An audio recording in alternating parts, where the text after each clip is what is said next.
अभी तक हम लोग जान लिए थे, डेरिवेटिव्स हम लोग समझ लिए थे। तो आज का जो क्लास होगा उसमें हम ही ज्यादा बोलेंगे, क्योंकि रिकॉर्डेड सेशन है, ताकि आप लोग रिपीट करके जो भी चीज नहीं समझ में आएगा तो हम लोग क्वेश्चन एंड आंसर सेशन जो है वो आज का जो सेशन होगा ना उसके एंड में रख लेंगे, है ना। तो अभी जो है 1 घंटा के लगभग हो सकता है कि हम ही बोले, तो थोड़ा बोरिंग हो जाएगा। लेकिन इस फॉर्मेट में होगा क्या कि आप जब दोबारा इस वीडियो को देखिएगा तो आपको देखने में, रिकॉल करने में आसानी होगा। ठीक है, चलिए तो आराम से ध्यान सुनते जाइए क्या क्या बोल रहे हैं, और एंड में हम लोग क्वेश्चन आंसर सेशन रख लेंगे आधे घंटे 15 मिनट का। तो जो भी आज का जो सेशन में डाउट होगा वो आप पूछ सकते हैं, क्लियर कर सकते हैं, और दोबारा देखिएगा तो उसमें भी क्लियर हो जाएगा। तो अभी तक हम लोग डेरिवेटिव्स देख लिए थे, फ्यूचर्स के बारे में हम लोग पढ़ लिए थे, फॉरवर्ड से शुरू किए थे, और फ्यूचर्स फॉरवर्ड से शुरू किए थे, फ्यूचर्स देखे थे। उसके बाद फिर हम लोग ऑप्शंस पे आए थे। ऑप्शंस में हम लोग कॉल और पुट ऑप्शन देखे थे, और हम लोग जहां तक मुझे याद आ रहा है कि कॉल और पुट ऑप्शंस के बायर का पर्सपेक्टिव हम लोग देख लिए थे। हम लोग को देखना बाकी था मेरे ख्याल से सेलर का पर्सपेक्टिव, कि कॉल सेलर का क्या पर्सपेक्टिव होता है, उसके ऊपर क्या लायबिलिटीज होता है, और पुट ऑप्शन का जो सेलर होता है उसके ऊपर क्या लायबिलिटीज होता है। अभी तक हम लोग कॉल ऑप्शन और पुट ऑप्शन का जो बायर होता है उसका जो उसके पास जो बेनिफिट होता है, उसके पास जो अधिकार होता है, उसके पास जो राइट होता है, वो हम लोग देख चुके हैं। ठीक है, तो अब हम लोग देखते हैं कि ऑप्शन का जो सेलर होता है, वेदर कॉल और पुट ऑप्शन, तो सेलर का क्या ऑब्लिगेशन होता है, option buyer versus option seller. तो यहाँ पे दोनों जो है एक ही स्लाइड में मैंने बना दिया है कि कॉल ऑप्शन बायर, एक बार कॉल ऑप्शन बायर का भी देख लेते हैं ताकि आपको बायर का जो पर्सपेक्टिव है वो रिकॉल हो जाए, और कॉल ऑप्शन सेलर से आप रिलेट कर पाए कि दोनों के ऊपर क्या क्या लायबिलिटी और क्या क्या अधिकार है दोनों के पास। तो कॉल ऑप्शन बायर का यहाँ पे लिखा हुआ है, हम रीड आउट करते हैं इसको। A call option buyer has right to buy the underlying asset but no obligation, bracket में यहाँ पे लिखा हुआ है but no obligation at a predetermined price within the stipulated expiration date। ठीक है, तो इस पे ये बताया जा रहा है कि एक जो कॉल ऑप्शन का बायर होता है उसके पास खरीदने का अधिकार होता है। ठीक है, इसके बारे में हम लोग डिटेल से पहले ही देख चुके हैं, और इस वीडियो को जो भी यूट्यूब पे देख रहे हैं वो इसके प्रीवियस वाला वीडियो जो है देख सकते हैं रिकॉल करने के लिए कि कॉल ऑप्शन और पुट ऑप्शन का जो बेसिक्स था इसके पहले वाले वीडियो में हम लोग डिटेल से डिस्कस कर चुके हैं। तो हम लोग बस स्कीम थ्रू करेंगे इसमें। तो कॉल ऑप्शन का जो बायर होता है उसके पास अधिकार होता है एक सर्टेन डेट पे, एक सर्टेन प्राइस पे अंडरलाइन को खरीदने का, लेकिन कोई ऑब्लिगेशन नहीं होता है। उसी तरह से जो कॉल ऑप्शन का सेलर होता है, a call option seller is obligated to sell the underlying asset at a predetermined price within the stipulated expiration date। ठीक है, तो अगर आप ध्यान से डेफिनेशन को देख रहे होंगे, मतलब इसका जो कॉल ऑप्शन का जो सेलर है इसके बारे में जो बताया जा रहा है, इसको अगर आप ध्यान से देख पा रहे होंगे, ऑब्जर्व कर रहे होंगे इसमें कि जो कॉल ऑप्शन को अधिकार है उसका जस्ट उल्टा कॉल ऑप्शन का जो सेलर है उसके ऊपर ऑब्लिगेशन है। ठीक है, तो इसको आप इस तरह से समझ सकते हैं कि इसको जो अधिकार मिल रहा है, ये जो अधिकार मिल रहा है, इसका इस अधिकार का जो पूर्ति है वो कौन कर रहा है। एक कॉन्ट्रैक्ट में हमेशा दो पार्टी होता है, एटलीस्ट दो पार्टी होता है। तो दो पार्टी में एक पार्टी ये कॉल का बायर है और दूसरा पार्टी कॉल का सेलर है। तो इसको अगर कोई अधिकार मिल रहा है, कॉल का जो बायर है इसको अगर किसी तरह का कोई अधिकार मिल रहा है, तो निश्चित रूप से there is a counter party जो कि उसके अधिकारों का फुलफिलमेंट कर रहा है। तो वो अधिकारों को फुलफिलमेंट क्यों करेगा, क्योंकि उसके ऊपर ऑब्लिगेशन। यही चीज यहाँ पर डेफिनेशन में बात किया जा रहा है। Call option seller is obligated to sell the underlying asset at a predetermined price. यहाँ पे क्या था, call option buyer has the right to buy an underlying asset at a predetermined price. इसके पास right है एक pre determined price पे खरीदने का, इसके ऊपर ऑब्लिगेशन है प्री डिटरमाइंड प्राइस पे सेल करने का। ठीक है, I am talking about call option. यहाँ पे फिर से एक बार पढ़ लेते हैं। Call option seller is obligated to sell the underlying asset at a predetermined price within the stipulated expiration date. ठीक है, इसको हम एक एग्जांपल से समझ लेते हैं ताकि और ज्यादा क्लियर हो जाए। हम लोग रिलायंस का एग्जांपल ले लेते हैं।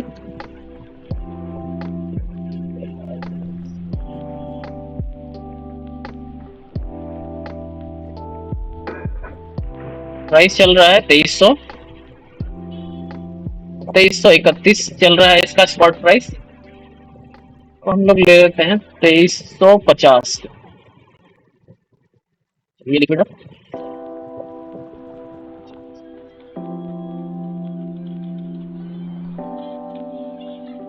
लाइन्स 47 का करीब 2340 49 रुपीज का चल रहा है। चलिए ये तेरा, चलिए ये वाला एग्जांपल ले लेते हैं। एक्चुअली हम लोग निफ्टी का एग्जांपल इसीलिए ले लिए क्योंकि निफ्टी में क्या होता है कि एक्सपायरी में एक्चुअल जो निफ्टी क्या है कि इंडेक्स है, ठीक है। निफ्टी कुछ है तो नहीं स्टॉक जिसका कि एक्सचेंज एक्सपायरी के दिन होगा, इसीलिए हम लोग निफ्टी का एग्जांपल हटा दिए, मतलब कि आसान करने के लिए, समझने के लिए। अब क्या है कि रिलायंस में समझने में थोड़ी सी आसानी होगी, इसीलिए रिलायंस का एग्जांपल हम लोग लिए। तो रिलायंस इंडस्ट्रीज का क्या हो रहा है कि जो स्पॉट है वो चल रहा है 2331 रुपए 45 पैसे, और इसका जो रिलायंस का 27 अप्रैल का 2340 का कॉल ऑप्शन जो है, 2340 का जो कॉल ऑप्शन है वो चल रहा है कितने का, 49 रुपीज 65 पैसे का चल रहा है, ठीक है। तो इस कॉन्ट्रैक्ट से हमें क्या जानकारी मिल रहा है, अगर किसी ने सेल किया है तो बायर का तो पता है, बायर और सेलर दोनों का ही बात कर लेते हैं यहाँ पे। सेलर को ये इंफॉर्मेशन मिल रहा है कि सेलर को, बायर को रिलायंस का 27 अप्रैल 2340 का जो कॉल ऑप्शन है वो सेल किया है। उसके लिए उसको क्या मिला है, 49 रुपीज 65 पैसे का प्रीमियम मिला है उसको। ये जो प्रीमियम उसको मिला है, इसके एवज में वो जो इसी ऑप्शन का जो बायर है उसको क्या अधिकार दिया है, और इसके ऊपर ऑब्लिगेशन क्या है सेलर के ऊपर, ये ऑब्लिगेशन ये है कि इसको एक्सपायरी के दिन यानी 27 अप्रैल, ये जो कॉन्ट्रैक्ट है जिसका एक्सपायरी 27 अप्रैल है, इस दिन इसको 2340 रुपए के रेट पे रिलायंस इंडस्ट्रीज का जो एक लॉट है, एक लॉट में जितना शेयर होता है उतना शेयर इसको देना पड़ेगा। स्टॉक का प्राइस जो भी हो, ठीक है। स्टॉक का प्राइस मान लीजिए कि इंक्रीज होके चला जाता है 2500 रुपीज, 2500 रुपए चला जाता है। उसके बाद भी जो इस ऑप्शन का सेलर है उसको 2340 के रेट पे रिलायंस इंडस्ट्रीज का एक लॉट क्या डिलीवर करना पड़ेगा एक्सपायरी के दिन। ये बात क्लियर है, ये हो गया कॉल ऑप्शन के सेलर का ऑब्लिगेशन। उसी तरह से बायर के पास अधिकार है एक्सपायरी के दिन कि 2340 के रेट पे वो रिलायंस का एक लॉट में जितना शेयर्स होता है वो डिलीवरी ले सकता है, ठीक है। तो कॉल का जो बायर था, कॉल का जो बायर है, सॉरी कॉल का जो सेलर है, उसका पर्सपेक्टिव आप लोगों को समझ में आ गया एग्जांपल की मदद से, आई होप, ठीक है। अब हम लोग जाते हैं पुट सेलर का पर्सपेक्टिव देख लेते हैं। तो अब मुझे आशा है कि सबको ये चीज क्लियर हो गया कि कॉल ऑप्शन जो सेलर होता है उसके पास क्या ऑब्लिगेशन होता है एक्सपायरी के दिन, किस प्राइस पे, ठीक है। अब हम लोग अगले पे चलते हैं। अब हम लोग समझते हैं पर्सपेक्टिव पुट ऑप्शन के सेलर का, ठीक है। पुट ऑप्शन के सेलर का पर्सपेक्टिव क्या होता है वो देखते हैं। सबसे पहले पुट बायर का पर्सपेक्टिव हम लोग को पता है, हम लोग इसके पहले वाले क्लास में ऑलरेडी डिटेल में इसके ऊपर बातें कर चुके हैं। पुट ऑप्शन का बायर क्या होता है, ए पुट ऑप्शन बायर है, यहाँ पे देखिए डेफिनेशन लिखा हुआ है, इसको रीड आउट करते हैं। A put option buyer has the right to sell the underlying asset with no obligation at a predetermined price within the stipulated expiry period, ठीक है। ये चीज हम लोग को क्लियर है कि पुट ऑप्शन का जो बायर होता है उसके पास क्या होता है, he has got the right to sell, उसके पास बेचने का अधिकार है, और लेकिन एट द सेम टाइम उसके ऊपर कोई ऑब्लिगेशन नहीं। उसी तरह से अगर हम सेलर का पर्सपेक्टिव देखें, क्योंकि पुट ऑप्शन हम सभी को पता है कि पुट ऑप्शन में क्या होता है, सेलर के पास बायर, पुट ऑप्शन का जो बायर होता है उसके पास बेचने का अधिकार होता है, ठीक है। उसी तरह से जो पुट ऑप्शंस का जो सेलर होता है उसके ऊपर ऑब्लिगेशन क्या होता है, जस्ट इसका अपोजिट। अगर पुट पुट ऑप्शन, अगर आपको देखिए याद करने में या समझने में दिक्कत हो रही है तो आपको बस इसका रिवर्स कर देना। पुट ऑप्शन आपको पता है आसानी से कि पुट ऑप्शन का मतलब होता है कि बेचने का अधिकार। उसी तरह से इसका अपोजिट अगर कर दीजिएगा तो आपको समझने में आसानी हो जाएगा। इसका अपोजिट क्या होगा, अगर इसके पास, बायर के पास बेचने का अधिकार है तो ये बेचने का अधिकार इसका जो है इस फुलफिलमेंट कैसे होगा, अगर इसका जो काउंटर पार्टी है, if he has got the obligation, if he और सी इज ऑब्लिगेटेड टू बाय, ठीक है, अगर इसका काउंटर पार्टी ऑब्लिगेटेड है बाई करने के लिए, तभी तो इसका जो पुट ऑप्शन बायर के पास जो अधिकार है सेल करने का वो फुलफिल होगा। ये बात क्लियर है सबको? वही चीज यहाँ पे डेफिनेशन में भी बताई जा रही है। A put option seller is obligated to buy the underlying asset at a predetermined price within the stipulated expiration date, ठीक है। Put option seller is obligated to buy the underlying, ठीक है। A put option buyer has the right to sell the underlying, ठीक है।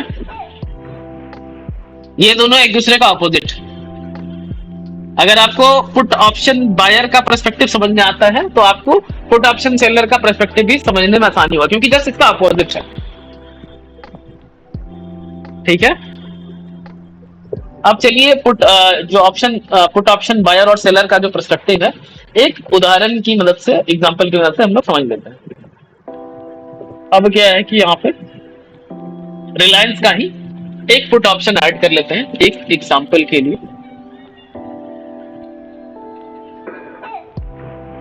चलिए यहाँ पे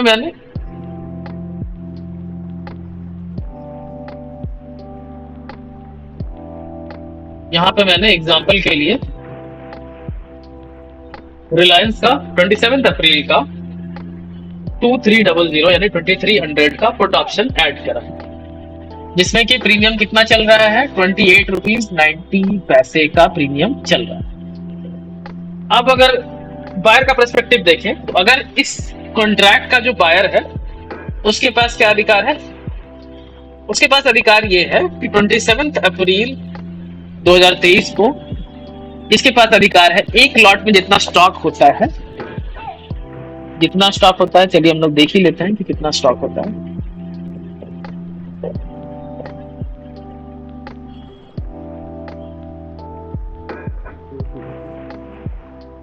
कितना स्टॉक होता है, 250, चलिए 250। तो अब अगर सेलर की बात करें तो रिलायंस इस वाले कॉन्ट्रैक्ट में, सॉरी बायर का बात करते हैं पहले। अगर हम बायर का पर्सपेक्टिव बात करें तो इस कॉन्ट्रैक्ट का जो बायर है उसको 28 रुपए 90 पैसे का प्रीमियम देना पड़ रहा है सेलर को, ठीक है। तो ये प्रीमियम देने से उसको अधिकार क्या मिल रहा है, 27 अप्रैल 2023 को उसको 2300 के रेट पे 250 क्वांटिटी ऑफ रिलायंस सेल करने का अधिकार मिल रहा है बायर को। उसी तरह से अगर हम सेलर, इस ऑप्शन का जो सेलर पार्टी है, ये जिसको हम लोग राइटर भी बोलते हैं, उसके ऊपर ऑब्लिगेशन क्या है, उसके ऊपर ऑब्लिगेशन ये है कि 27 अप्रैल 2023 को उसको 2300 के रेट पे रिलायंस का 250 क्वांटिटी ऑफ स्टॉक्स खरीदने का ऑब्लिगेशन। ये बात मेरे ख्याल से आप लोगों को क्लियर हो गया होगा, मैं फिर से एक बार रिपीट कर देता हूं। सेलर के पास ऑब्लिगेशन है, he had a seller or a writer of this option got the obligation to buy Reliance Industries का share, how many, 250, at what rate, at this rate 2300 on what date? On 27th of April. कौन सा underline? Reliance. ठीक है, तो ये seller का perspective होता है, सेलर के ऊपर ये ऑब्लिगेशन होता है। तो ये ऑब्लिगेशन के लिए उसको क्या मिल रहा है? उसको प्रीमियम मिल रहा है। The seller is pocketing this premium. ठीक है, और इसके बिहाफ में वो क्या कर रहा है? बायर को ये अधिकार दे रहा है। ये बात क्लियर है यहां तक? एक बार अनम्यूट करके बता दीजिए, उसके बाद हम लोग आगे बढ़ेंगे। सेलर का पर्सपेक्टिव, पुट ऑप्शन का जो सेलर है उसका पर्सपेक्टिव आप लोगों को क्लियर हो गया। इसमें सेलर को बाई करना है सर एक्सपायरी के दिन अंडरलाइंग एसेट रिलायंस का 250 क्वांटिटी। हाँ, 250 क्वांटिटी उसको सेलर को खरीदने का ऑब्लिगेशन है, मतलब आपको खरीदना पड़ेगा। ठीक है, और जो अगर मैं ये कॉन्ट्रैक्ट में इंटर होता हूँ तो एक्सपायरी के दिन मुझे 250 क्वांटिटी बाई करने के डिलीवरी में देना पड़ेगा रिलायंस की। हाँ, डिलीवरी में देना पड़ेगा। At what rate? 2300 वाले रेट। मान लीजिए कि रिलायंस जो है, हम एक क्या बोलते हैं, सिनेरियो बताते हैं आपको इसी तरह से उदाहरण के लिए। मान लीजिए कि रिलायंस जो है इस वाले इतने प्राइस पे 28 रुपीज 90 पैसे का आप मान लीजिए कि इस कॉन्ट्रैक्ट में एज ए सेलर एंटर हो गया। आपने इस कॉन्ट्रैक्ट को क्या किया? सेल कर दिया। सॉरी, आपने मान लीजिए कि इस कॉन्ट्रैक्ट को बाई करा। ठीक है, आप इस कॉन्ट्रैक्ट के क्या है? बायर। आप इस कॉन्ट्रैक्ट के बायर, P4 बायर। अब क्या है कि आपके पास अधिकार है 2300 के रेट पे बेचने का रिलायंस इंडस्ट्रीज का 250 शेयर 27 अप्रैल को। अब क्या होता है कि 27 अप्रैल को क्या होता है? ऑन दिस डेट रिलायंस का जो प्राइस है वो कहाँ चला जाता है? 2000 पे चला जाता है। ये जो प्राइस है रिलायंस इंडस्ट्री का, जो प्राइस है, ये जो प्राइस चल रहा है 2331 रुपए, ये गिर जाता है और कहाँ चला जाता है? 2000 चला जाता है। ठीक है, लेकिन चूंकि आप इस कॉन्ट्रैक्ट में, ये कॉन्ट्रैक्ट आपने ले रखा है, इससे आपको क्या सुविधा मिला है? इस कॉन्ट्रैक्ट के लेने से आपको सुविधा मिल रखा है कि आप 2300 के रेट पे अपने रिलायंस को बेच सकते हैं। तो मार्केट 2000 पे चले जाने के बावजूद you have got right to sell Reliance Industries का 250 शेयर्स एट 2300। ठीक है, तो ये हो गया बायर का पर्सपेक्टिव। उसी तरह से अगर सेलर की बात करेंगे तो रिलायंस इंडस्ट्रीज, अगर हम सेलर की बात करेंगे, चलिए अब हम आपको बना देते हैं सेलर। अब आप इसी कॉन्ट्रैक्ट में क्या होगा? सेलर होगा। अब क्या होगा? एक्सपायरी के दिन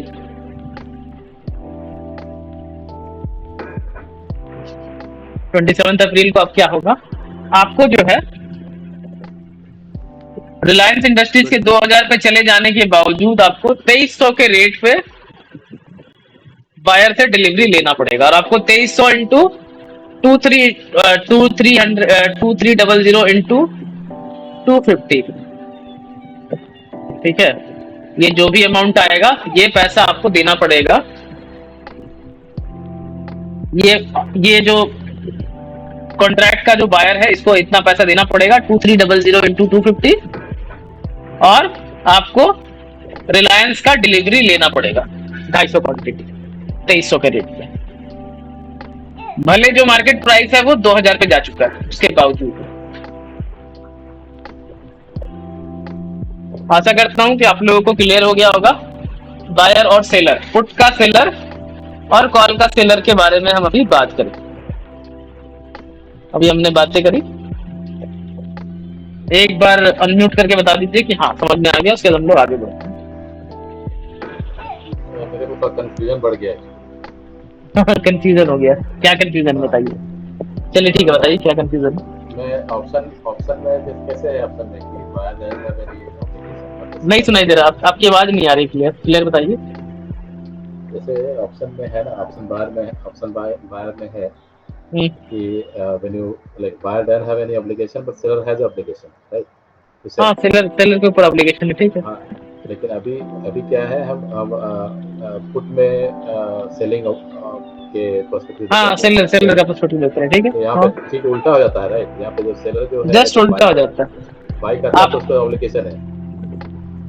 नहीं, कैसे बायर के ऊपर क्या ऑब्लिगेशन है? पुट सेलर अगर बाई करता है तो उसके पास चाहे वो पुट सेलर हो चाहे वो कॉल सेलर हो, दोनों के ऊपर ऑब्लिगेशन है। They both got obligate, they both are obligated, ठीक है। अगर आप पुट का बायर है या पुट कॉल का बायर है, you do not have any obligation, you only got, हाँ आपके पास केवल अधिकार है खरीदने या बेचने। अगर आप कॉल ऑप्शन के बायर हैं तो you have got right to buy. अगर आप पुट ऑप्शन के बायर हैं तो you have got right to sell, ठीक है। राइट टू सेल है क्या? नहीं, बायर नहीं, पुट ऑप्शन के बायर को राइट टू सेल, ठीक है। देखिए फिर से हम आपको डेफिनेशन दिखाते हैं, इसीलिए हम बोले ना। एक काम करना के लिए जस्ट एक म्यूट करके एक व्हाइट बोर्ड पे like you can mark it actually.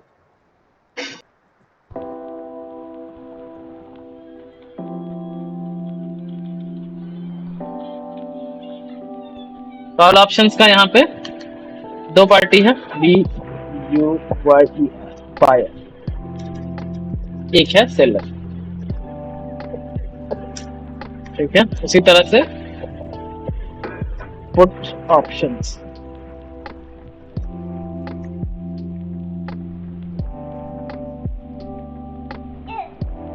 Put option का भी बायर और सेलर दोनों है।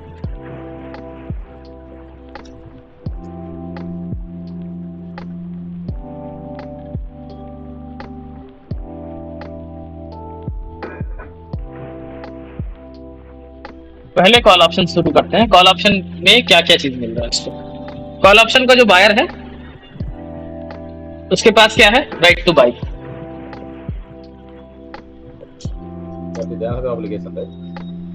राइट टू बाई क्या बोल रहे हैं? ऑब्लिगेशन नहीं है इसको, अधिकार है, हाँ। ऑब्लिगेशन नहीं है इसको। हाँ, इसके पास कोई ऑब्लिगेशन नहीं, ठीक है। सेलर को और दूर कर देते हैं। सेलर को क्या है? कॉल ऑप्शन का ही सेलर को क्या है? ये ऑब्लिगेशन है इसको सेल करने का।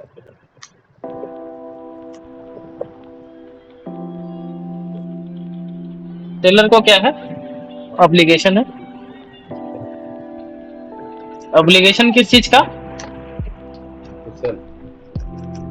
ऑब्लिगेशन टू सेल, ठीक है।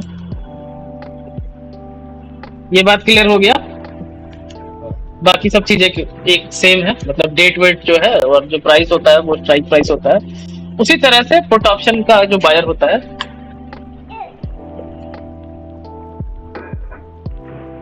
पुट ऑप्शन का जो बायर होता है उसके पास क्या होता है? राइट टू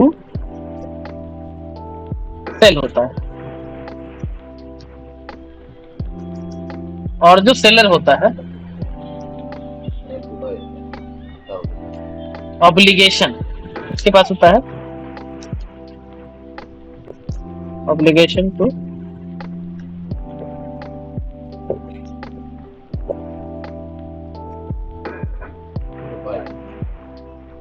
अब जो है दोनों, हाँ अब जो है दोनों चीजें जो है हम एक साथ में लिख दिए। अब इसको पढ़िए और समझने का कोशिश कीजिए कि अब इसमें कोई कंफ्यूजन हो रहा है तो सवाल पूछिए, इसमें क्या कंफ्यूजन हो रहा है? पुट ऑटोमेटिक उल्टा है, सेलर है जो बाई करता है और जो हाँ है वो सेल करता है। हाँ, इसमें जो पर्सपेक्टिव होता है, अगर आप देखिए, अगर आप पुट सेलर है, देखिए एक और चीज आपको बता देते हैं शायद, हाँ ये हम आने वाले क्लासेस में। अब देखिए इसके कारण हो क्या रहा है,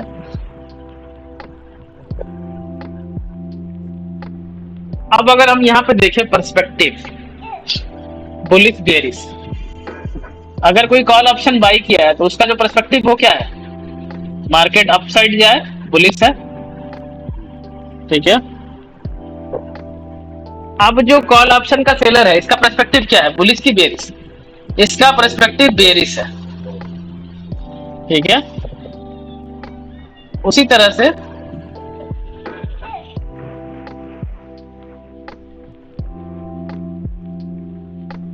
अगर हम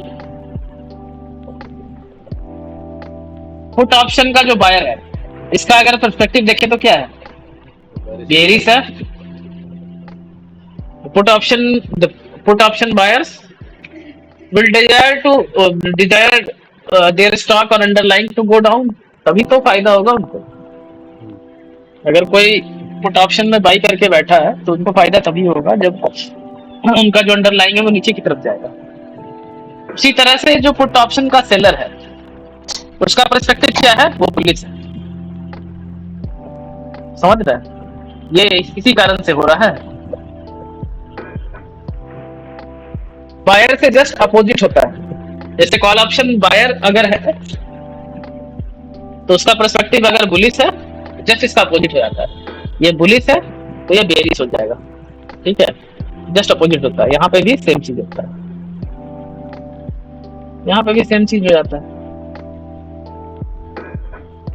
इसका अपोजिट हो जाता है। अगर ये बेरिश है तो ये बुलिश हो जाएगा। यहाँ तक बातें क्लियर है? हाँ, अब तक क्लियर है। हाँ, आपको जो ये कंफ्यूजन हो रहा था ये क्लियर हो गया, ठीक है, कुछ हद तक क्लियर हो गया। ये देखिए, ये जो है ना, ये चीज प्रैक्टिस करना पड़ता है।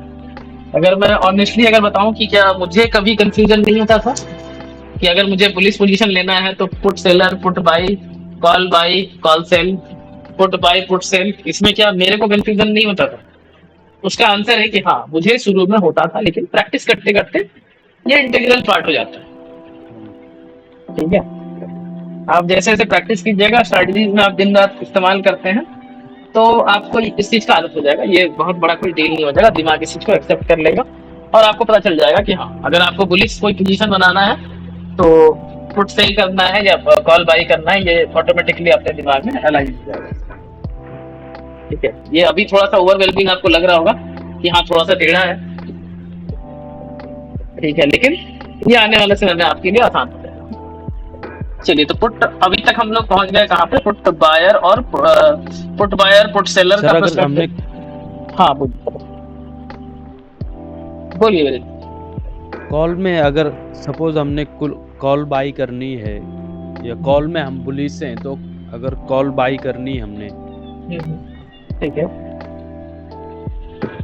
अगर हम कॉल बायर हैं तो मतलब हम ऊपर की पोजीशन ले सकते हैं कि हमें लगता है कि मतलब स्टॉक अगर 2300 से 2400 जाता है तो हम कॉल बायर में आ जाते हैं, कॉल बाई कर सकते हैं। आपका जो स्पेकुलेटर, आपको फायदा होगा। अगर 2300 से 2400 जाता है, 2300 का कॉल आप खरीदते हैं तो आपको फायदा होगा, एज ए कॉल बायर फायदा होगा। हाँ, बट अगर पुट ऑप्शन हम बाई करते हैं, हाँ, तो हमें फिर इसको सेल करना पड़ेगा एक्सपायरी के दिन। देखिए, दो perspective, buyer right to sell. Put option का क्या, हाँ, पुट ऑप्शन का जो बायर है उसके पास अधिकार है बेचने, ठीक है। तो आपके मर्जी पे अगर आप ऑप्शन देखिए, जब भी आप ऑप्शन बायर है तो आपके ऊपर कोई ऑब्लिगेशन नहीं,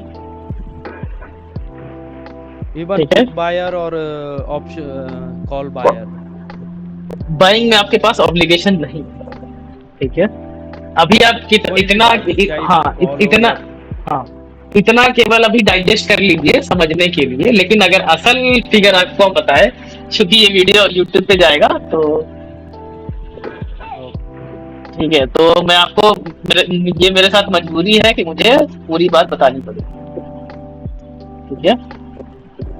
अब इसको आपको डाइजेस्ट करना पड़ेगा जो भी हम बात बोलने जा रहे हैं, क्योंकि अगर यूट्यूब पे बोलेंगे तो मेरी बात पर गलत साबित हो जाएगी, ठीक है। लेकिन हम समझने के लिए आपको आगे का चीज बताना नहीं चाह रहे थे, हम सोच रहे थे कि आगे वाले क्लास में धीरे धीरे इस बात को खोलेंगे कि क्या है। देखिए, ऑप्शंस का बायर जो होता है, ये बात जान लीजिए, अगर ये समझ में आता है तब भी समझ लीजिए, नहीं समझ में आता है तो इसको कुछ देर के लिए इग्नोर कर सकते हैं। ठीक है, देखिए अगर आपका जो ऑप्शन है जिसके बारे में अभी हम बात करने वाले थे, हम मनीनेस ऑफ ऑप्शन के बारे में हम अभी बात करने वाले हैं। ठीक है, तो चूंकि आपको मनीनेस ऑफ ऑप्शन नहीं पता है, इन the money, at the money, out of the money के बारे में नहीं पता है, हम ये अज्यूम कर रहे हैं। लेकिन चूंकि आपने ये सवाल पूछा है तो इसका जवाब देने के पर्पज से हम बता दे रहे हैं आपको कि अगर आप ऑप्शंस के बायर हैं,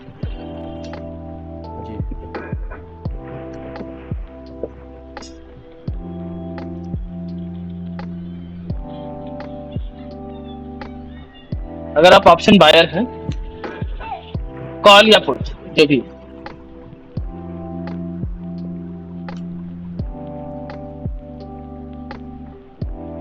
कॉल या पुट जिसके भी आप बायर हैं, अगर आपका जो स्ट्राइक प्राइस है वो इन द मनी हो जाता है, ठीक है, अगर आप बायर भी हैं तब भी, अगर आप बायर भी हैं तब भी अगर आपका जो स्ट्राइक प्राइस है वो इन द मनी हो जाता है, वेदर कॉल और पुट, तब भी आप ऑब्लिगेटेड हो जाते हैं कॉन्ट्रैक्ट। अगर आप स्क्वायर ऑफ नहीं करते हैं, आप बायर हैं किसी ऑप्शन का और आपका जो स्ट्राइक प्राइस है वो इन द मनी हो जाता है, तो आपका ऑब्लिगेशन तब क्रिएट हो जाता है।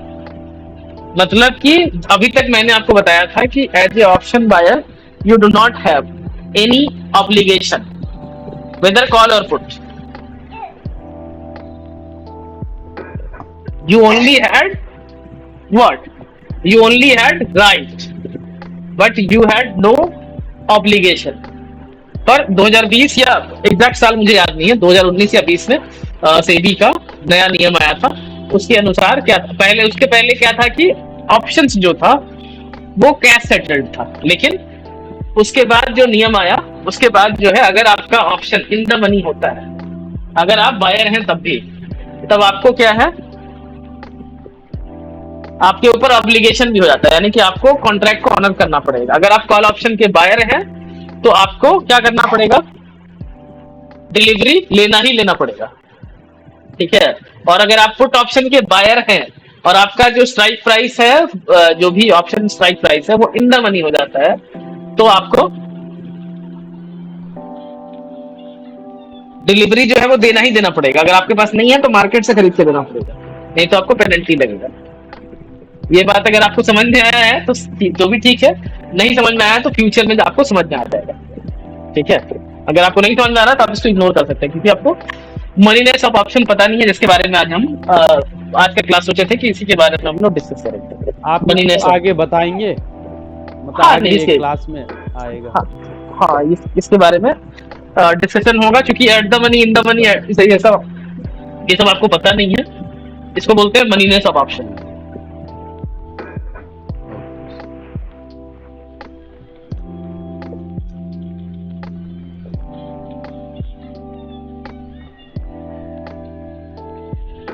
मनीनेस ऑफ ऑप्शन, जिसमें आपको एटीएम, इसका नाम तो आप कहीं सुना ही होगा, एटीएम, ओटीएम, आईटीएम, ठीक है, eight the money, out, eight the money, out of the money, in the money, ये सब जो बातें होती है सब मनीनेस ऑफ ऑप्शन के बारे में जब डिस्कशन करेंगे, तो इसीलिए मैं आपको ये बात बताना नहीं चाह रहा था, ठीक है। थोड़ा सा दिमाग में कॉम्प्लिकेशन हुआ, डर हुआ कि नहीं भाई आज ऑप्शन बायर भी टेंशन है, समझ में आया, इसीलिए मैं बेसिक से बात करता हूँ।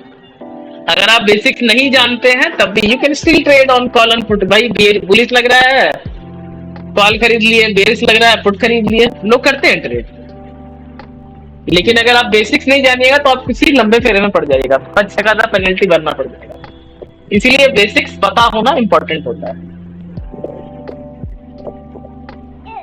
ये बात क्लियर है, इसीलिए हम इतना डिटेल में बात कर रहे हैं चीजों से, ताकि आप जितना भी रिस्क है उन सारे रिस्क के प्रति अवेयर रहे। तो सबसे बड़ा खतरा क्या होता है रिस्क का, अगर आप रिस्क के प्रति अवेयर नहीं।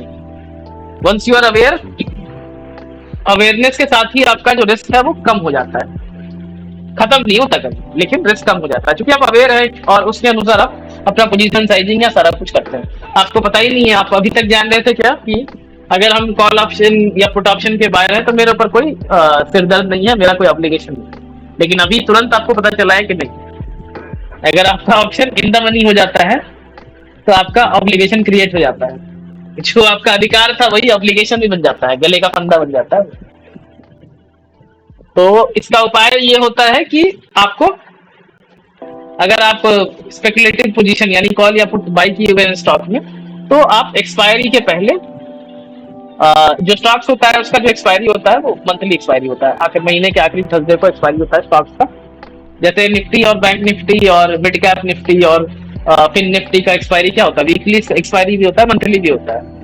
लेकिन स्टॉक का जो एक्सपायरी होता है जैसे रिलायंस का या स्टेट बैंक ऑफ इंडिया का, ठीक है, जितने भी स्टॉक्स होते हैं उनका जो एक्सपायरी होता है वो मंथली होता है और 3 महीने का लगभग अवेलेबल होता है, नियर मंथ, मिड मंथ और फार मंथ।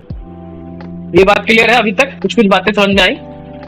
तब हम लोग आगे बढ़ते हैं, जी स्लाइड पे वापस आते हैं। तो चलिए, अभी तक हम लोग जान लिए कि पुट ऑप्शन सेलर और कॉल ऑप्शन सेलर का ऑब्लिगेशन क्या होता है, पुट ऑप्शन बायर और कॉल ऑप्शन बायर के पास अधिकार क्या होता है। चलिए आगे बढ़ते हैं अगले स्लाइड पे। तो अगला जो टॉपिक है वो है मनीनेस ऑफ ऑप्शंस कॉन्ट्रैक्ट। तो मनीनेस ऑफ ऑप्शन क्या होता है, चलिए let me read it out for you. Moneyness of options is a term used in options trading that describes the relationship between current price of an underlying asset and the strike price of an option। ठीक है, तो इसको पढ़ने से क्या पता चल रहा है, चलिए एक एग्जांपल की मदद से इसमें बताया ये जा रहा है कुल मिला के कि जो आपका स्ट्राइक प्राइस है उसका जो रिलेशनशिप है करंट जो प्राइस चल रहा है उससे। म्यूट दबा लीजिए, म्यूट दबा लीजिए, इनका भी नोट कर लीजिए अच्छे से करना। मनीनेस ऑफ ऑप्शन से ये जो डेफिनेशन आपने देखा, इस डेफिनेशन से हमें ये पता चल रहा है कि जो हम लोग स्ट्राइक प्राइसेस जो होता है उसका रिलेशनशिप क्या होता है करंट मार्केट प्राइस से।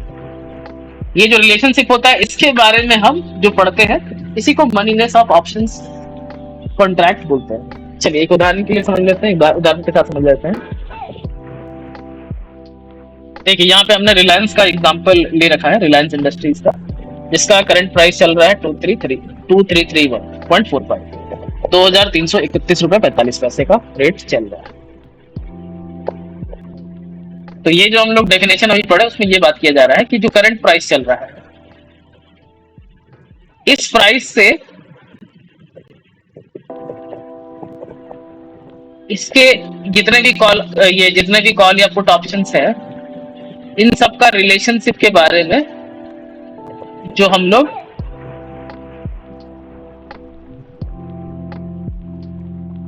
रिलेशनशिप को एक्सप्रेस करने का एक तरीका होता है मनीनेस ऑफ ऑप्शन। ठीक है, क्योंकि इनका जो प्राइसेस है ये जो 28 रुपए 90 पैसे चल रहा है इसका 49 रुपीज 65 पैसे चल रहा है। ये जो प्राइसेस चल रहा है और इसमें जो फायदा और नुकसान हो रहा है वो किसके बेसिस पर डिटरमाइन हो रहा है। ये जो करंट प्राइस क्या चल रहा है अंडरलाइन का, अगर अंडरलाइन जो है वो ऊपर की तरफ जाएगा, अगर रिलायंस का जो करंट प्राइस है ये वाला ये ऊपर चला जाता है तो जो कॉल ऑप्शन का जो प्रीमियम है वो क्या होगा, वो ऊपर की तरफ चला जाएगा। पुट ऑप्शन का प्रीमियम क्या होगा, नीचे की तरफ से चला जाएगा। तो यानी करंट का जो करंट प्राइस है, यानी कि करंट जो प्राइस है इसका जो स्थिति है, इसका जो असर है वो ईच एंड एवरी जितना भी कॉल और पुट ऑप्शन है, ये तो 2 एग्जांपल के लिए हमने यहाँ पे लिया है, उन सभी पे इसका फर्क पड़ता है। ये बात सबके दिमाग में क्लियर है। तो इसी का जो रिलेशनशिप है इसके बारे में हम लोग जो पढ़ते हैं इसी को बोलते हैं मनीनेस ऑफ ऑप्शन। यही चीज जो है यहाँ पे डेफिनेशन में बताया गया। Moneyness of option is term used in option trading options trading that describe the relationship between the current price of an underlying asset and the strike price of an option. ठीक है, यही चीज इसमें बातचीत किया जा रहा है। Moneyness refers to whether an option would be profitable if it were exercised at the current market price of the underlying asset. It is used to determine the intrinsic value of an option. चलिए एक नया शब्द हमने सुनाई दिया, intrinsic value. इसके बारे में अभी हम लोग डिटेल में बात करेंगे आज की क्लास में। Which is the amount by which the option is in the money or out of the money. ठीक है, चलिए इसके बारे में हम लोग थोड़ा सा डिटेल से बातचीत करते हैं अगले वाले स्लाइड में। दो तीन टर्म हम लोग अभी सुने थे, इसको याद रखिएगा, अभी हम लोग इसमें इंटेंसिवली बात करेंगे। एक था इंट्रिंसिक वैल्यू,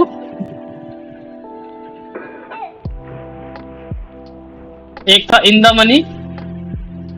इन सब चीजों के बारे में हम लोग इस वाले स्लाइड पे हम लोग बात करेंगे। रिलायंस का एग्जांपल ले लेते हैं।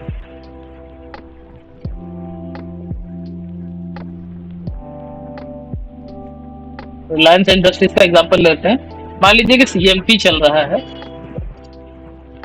2331 चल रहा था,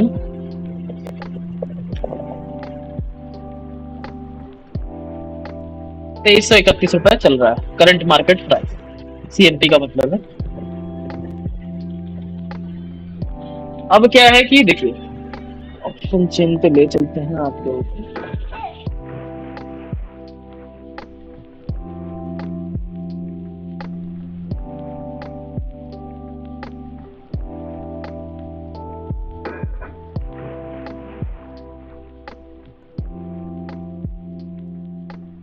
ये जो डेटा है मेरे ख्याल से हमको लगता है कि आप लोग पहली बार देख रहे होंगे, तो इसमें क्या है कि सारा चीज को देख के ओवरवेल्म नहीं होना है, परेशान नहीं होना है।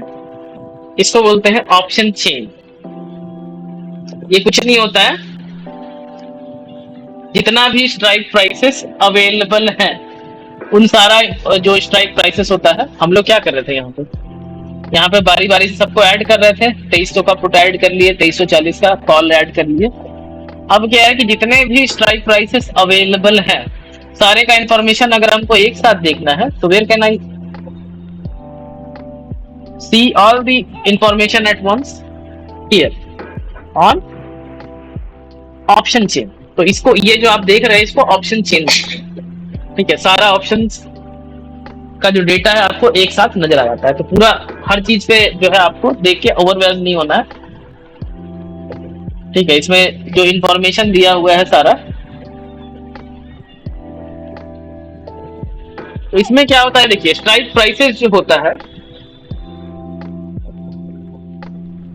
ये सारा जो आप देख रहे हैं अभी चल रहा है कितना, 2331 पे चल रहा है।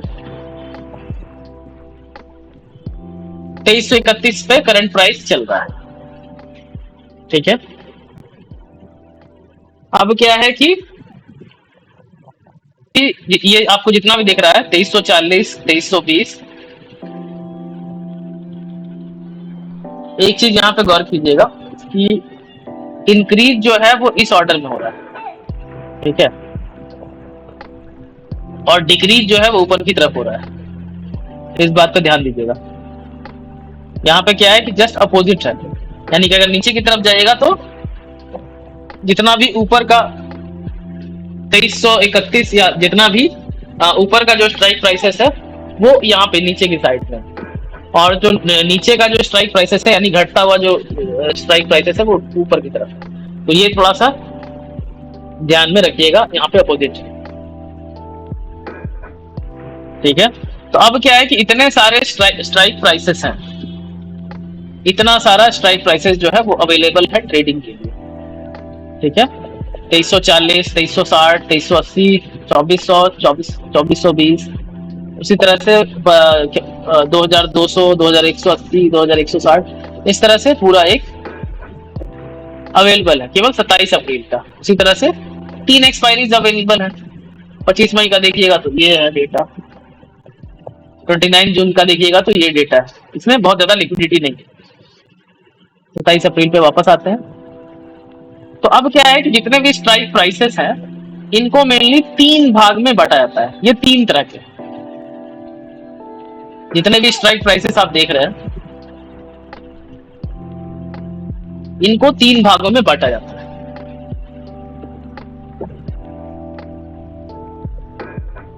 वो 3 भाग कौन कौन से हैं? एक होता है ATM, एक होता है OTM और एक होता है ITM। चलिए इसका फुल फॉर्म लिख लेते हैं। ATM का मतलब होता है एट दी मनी,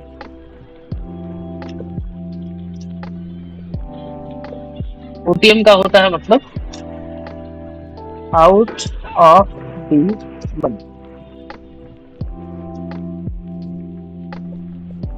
ITM का मतलब होता है इन दी मनी।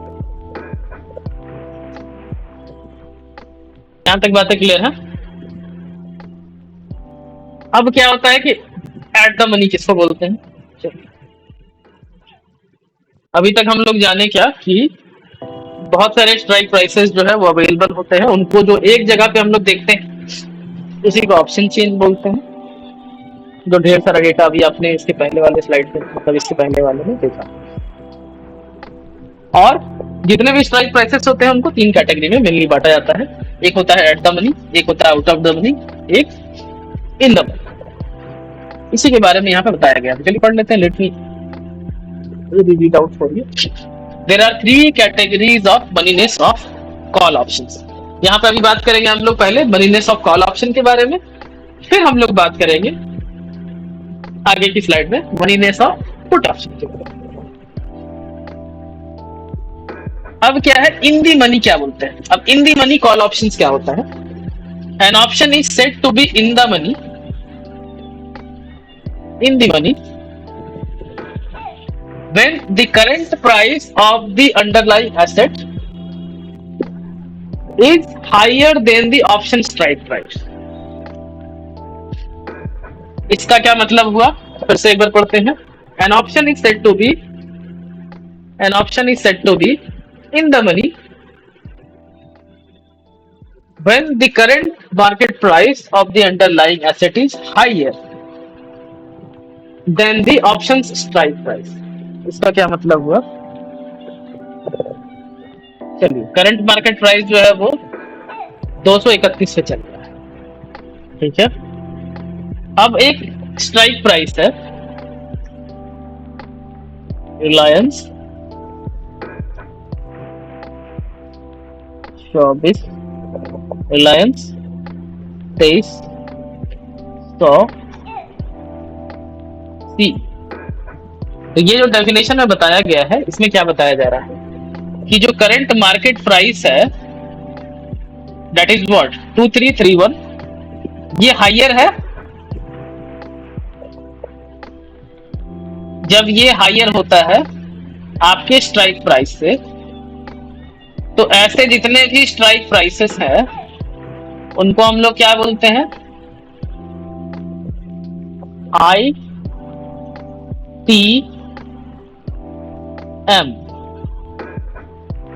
यानी कि इन द मनी बोलते हैं। 200 यानी कि 2331 के जितने भी नीचे, अगर हम ऑप्शन चेन में भी आपको एक बार दिखा दे, 2331 अगर चल रहा है तो 2331 के नीचे, यानी नीचे साइड क्या है इसका? ऊपर साइड है। ये चीज ध्यान रखिएगा कि इसका जो नीचे साइड है ये इधर साइड है, घटता हुआ क्रम इधर है, बट अगर इधर साइड बढ़ेंगे तो बढ़ने लगेगा प्राइसेस। तो यानी कि 2331 अगर चल रहा है प्राइस, मार्केट का CMT चल रहा है, तो 31 के नीचे जितना भी स्ट्राइक प्राइसेस है, 31 के नीचे वाला स्ट्राइक प्राइसेस कौन सा है? यहां से शुरू हो रहा है, ये सारे स्ट्राइक प्राइसेस हैं।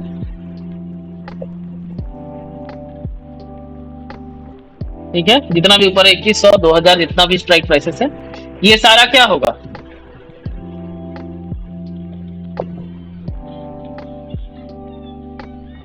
ITM एम होगा, इन द मनी कॉल ऑप्शंस होगा।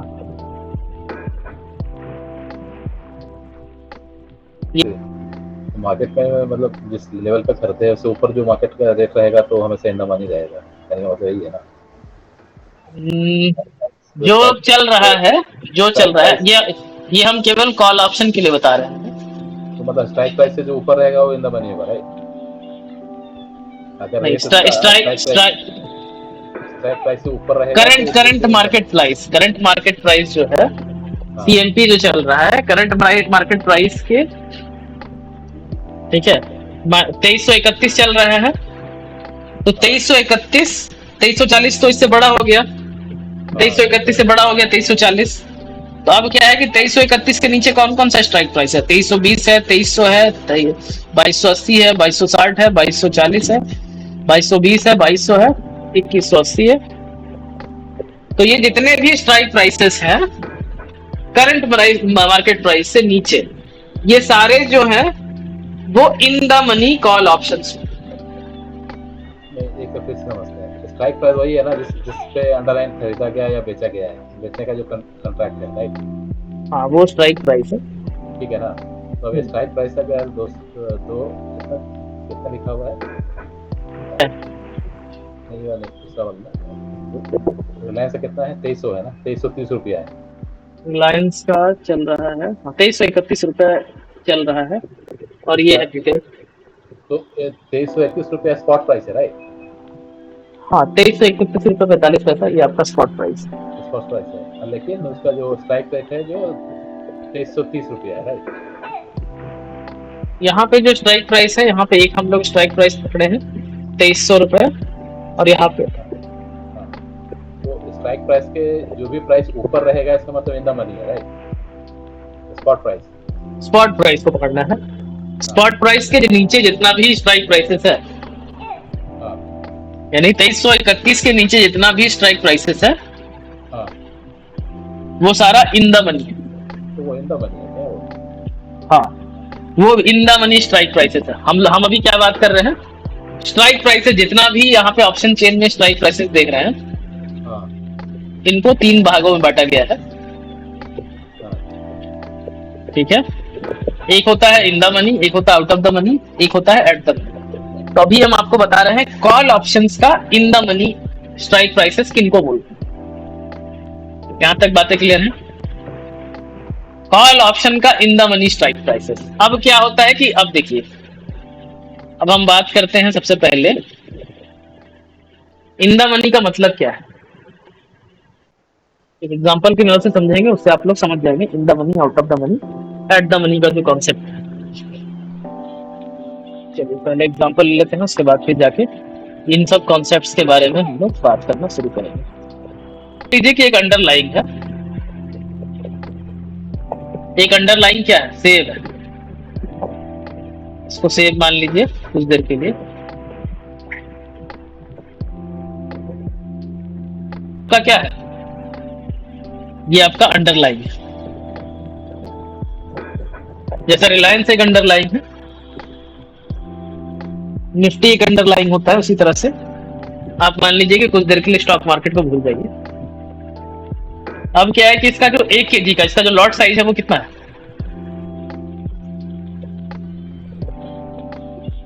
लॉट साइज है, अंडरलाइन क्या है? एप्पल जो है वो अंडरलाइन, लॉट साइज क्या है? 1 kg। टीएमपी चल रहा है, यानी कि करंट मार्केट प्राइस क्या चल रहा है? 100 रुपए मान लेते हैं। अब क्या है कि इसका जो है, ये जो सेब है, सेब का हालांकि ट्रेड होता नहीं है मेरे ख्याल से, नहीं ये मार्केट में तो नहीं होता है। इसका मान लीजिए कि डेरिवेटिव्स भी अवेलेबल है सब, ठीक है। तो इसका डेरिवेटिव्स अगर अवेलेबल है, इसका क्या कहने का मतलब है? इसका कॉल और पुट ऑप्शंस अवेलेबल है। इसका कॉल और पुट ऑप्शंस जो है वो अवेलेबल है। अब कॉल और पुट ऑप्शंस क्या होता है? एक होता है खरीदने का अधिकार और एक होता है बेचने का अधिकार। कॉल ऑप्शन और पुट ऑप्शन तो सबको क्लियर है। एक होता है खरीदने का अधिकार, एक होता है बेचने का अधिकार, ठीक है। और इसका करंट मार्केट प्राइस चल रहा है सेब का यानी एप्पल का 100 रुपए। अब अगर क्या है, एप्पल का अगर कोई 90 रुपीज का सीई खरीदता है, इसका क्या मतलब होगा, कोई बताएगा?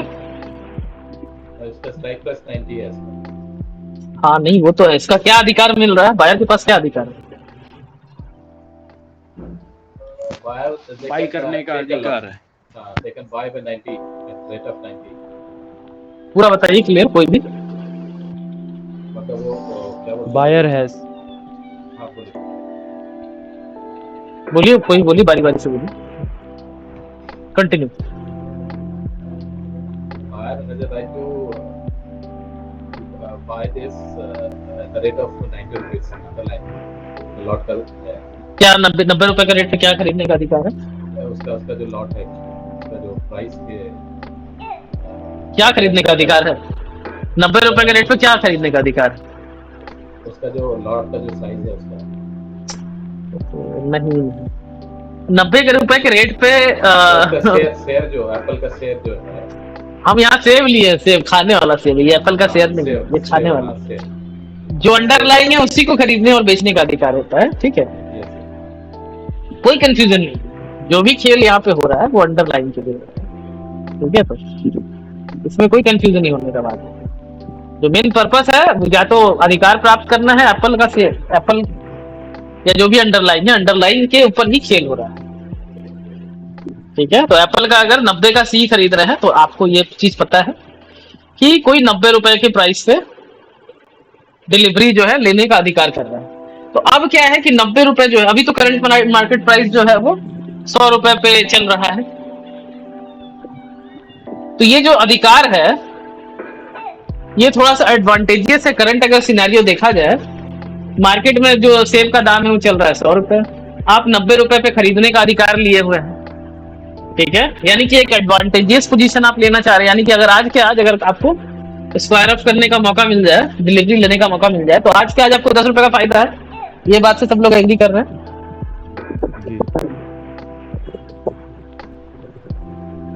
अब एक और सिनेरियो लेते हैं।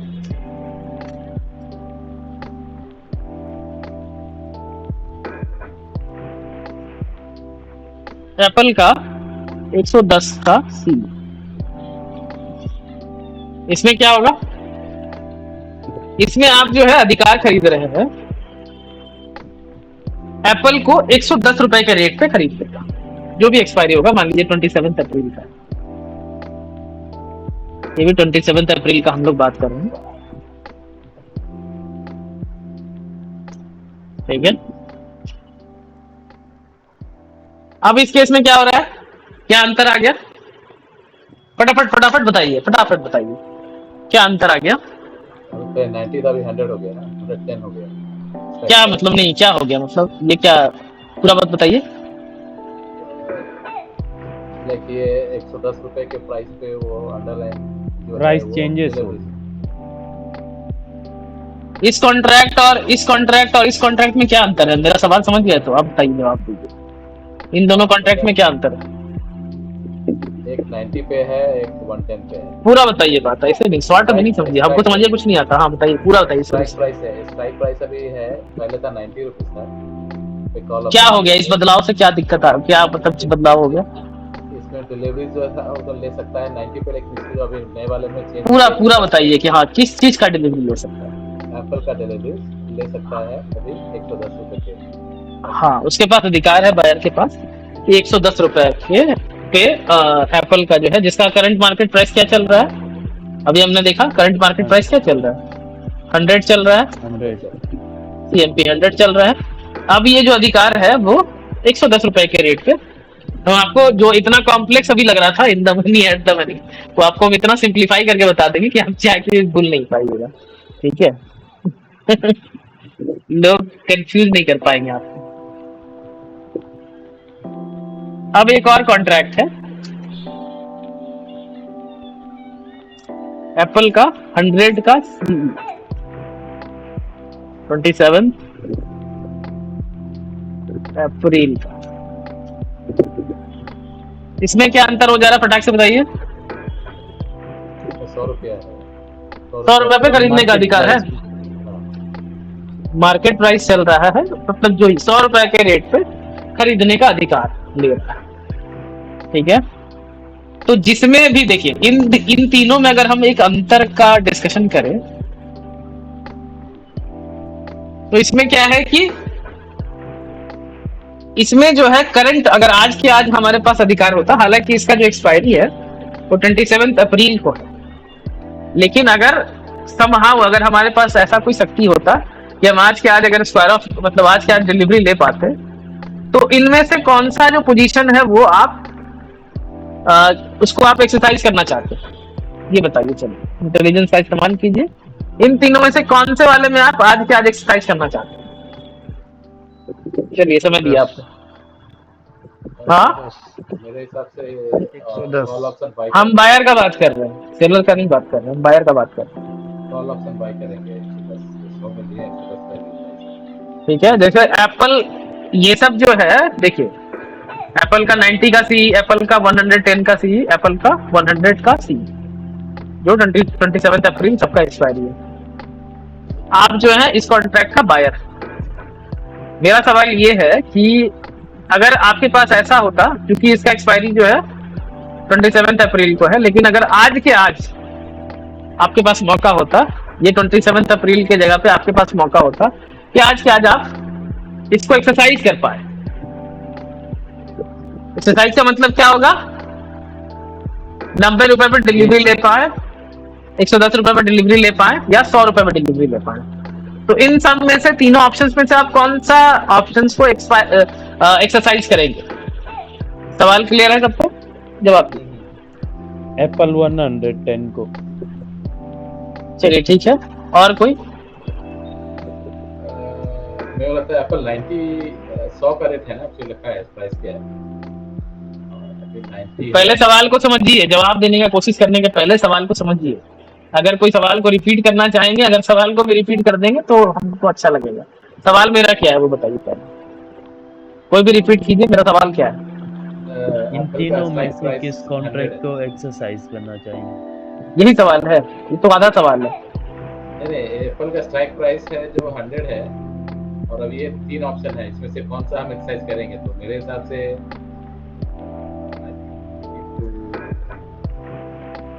सोचिए, सोच के जवाब दीजिए।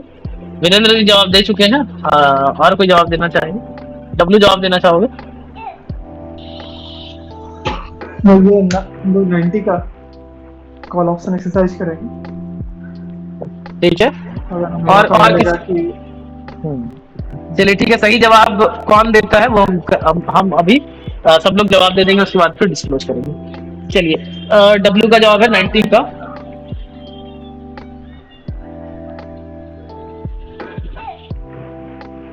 रहेगा कॉल ऑप्शन बाय करेंगे। 110 क्यों रहेगा बताइए। जवाब तो दे रहे हैं, जवाब दे रहे हैं, उसका क्यों इसका जवाब क्यों है? 110 पे क्यों एक्सरसाइज करेंगे? स्ट्राइक प्राइस अभी 100 है। स्ट्राइक प्राइस 100 है कि करंट मार्केट प्राइस 100 है? अच्छा, आपका जो अंडरलाइन का प्राइस है, यानी सेब जो है ना, सेब आपको 100 रुपए किलो मिल रहा है मार्केट। अच्छा ओके, तो अभी तीनों का ऑप्शन में क्या है, मतलब आई थिंक सवाल बताइए पहले आप सवाल बताइए कि सवाल क्या पूछा गया है। अच्छा, करंट प्राइस जो स्पॉट प्राइस है 100 रुपीज है एप्पल का, ठीक है राइट। हम सवाल क्या पूछे, सवाल बता रहे हैं आप, सवाल बताइए। हाँ, सवाल ही बोल रहे हैं कि एप्पल का जो स्ट्राइक स्पॉट प्राइस है 100 है, और हाँ। और जो अभी जो ये अंडरलाइन का जो स्ट्राइक प्राइस है एक 90 है, एक 110 है, एक 100 है। ठीक। इसमें कौन सा ऑप्शन हम करेंगे as a buyer prospective, right? Call buyer. आप लोग जो है इसका बायर हैं, तो मेरा सवाल हम फिर से कंप्लीट कर देते हैं। चलिए इतना तक था मेरा सवाल ये है कि अगर आपके पास, क्योंकि ये एक्सरसाइज जो है बायर के पास क्या आज के आज थोड़ी अधिकार है, उसको 27 अप्रैल को ना ये अधिकार वो एक्सरसाइज कर सकता है। कर सकते हैं। ठीक है, तो हम ये पूछ रहे हैं कि अगर आज के आज आपके पास पावर हो जाए एक्सरसाइज करने का, अगर आज के आज पावर हो जाए तो कौन सा स्ट्राइक प्राइस को आप एक्सरसाइज करना चाहेंगे? अभी सवाल क्लियर हुआ वीरेंद्र भैया? अगर आज की आज पावर है आपके पास, ये तो 27 अप्रैल को आपके पास पावर है, क्योंकि आप ऑप्शन का बायर हैं तो आपके पास you have got this right to exercise these contracts on 27 April. लेकिन अगर समहाउ आपके पास ये शक्ति दी जाए कि आप आज की आज जो है इसको एक्सरसाइज कर सकते हैं, तो आप कौन सा जो स्ट्राइक प्राइस है वो एक्सरसाइज करना चाहेंगे? मेरा सवाल सिंपल सा ही है। डब्ल्यू का जवाब आया है, 90 का। क्यों 90 है? क्योंकि उसका जो डिलीवरीज है 90 रुपीज है, डिलीवरीज मिलेगा वो 90 रुपीज, और ये अभी जो मार्केट प्राइस है 100 रुपीज, तो हम उसमें 10 रुपए का बेनिफिट है। फिर से बताइए, एक सेकंड। करंट प्राइस 100 रुपीज है, और मेरा जो 90 रुपीज का जो मेरा है मेरे को डिलीवरीज मिलेगा टिल एक्सपायरी। अगर आज का अगर एक्सरसाइज करेंगे तो हमको 10 रुपए का बेनिफिट 90 वाली।